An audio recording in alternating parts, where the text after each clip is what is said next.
thankful to God that she's here with all of us this morning. Good morning. I just wanted to say that I am safe and that we are incredibly thankful to the law enforcement officers and their families who go out every night and work to keep all of us safe, and to everyone who reached out with their concern and with their prayers. People in your prayers as well, and I've asked Eric to say a few words on our family's behalf this morning. When we put our boys to bed last night, we said a special prayer of thanks for God's protection and a special prayer of thanks for all the men and women of law enforcement who put their lives on the line to protect all of us and all of our families every night. As a husband, my first thought was for Sheena's safety. My second thought was for justice.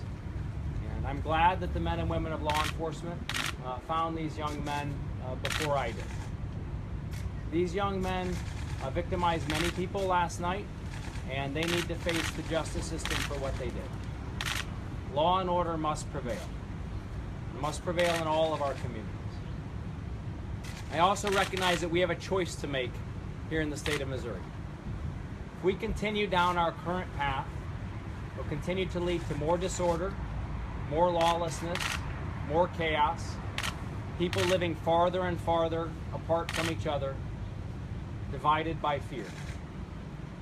As a father, I also recognize that not only was my wife's life put in jeopardy last night, but that these young men, that their lives also changed. And I feel for their families. These young men were 19, 15, and 14 years old. Faith teaches us that we must forgive. And that's what Sheena and I plan to do. And we want those young men to know that today. And we want their families to know that today.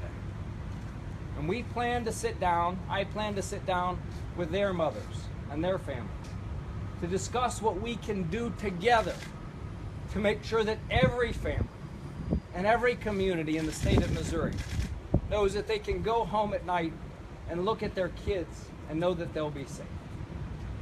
This has strengthened my belief that we must do different in the state of Missouri. And that's what I plan to do as governor. And I would ask all of you, as you go home tonight, please to continue to pray for Sheena and our family, but also to say a prayer for each other and for the state of Missouri. Thank you very much. Thank you. Is this on board? Governor Life, can you take a few questions, sir? Apparently not.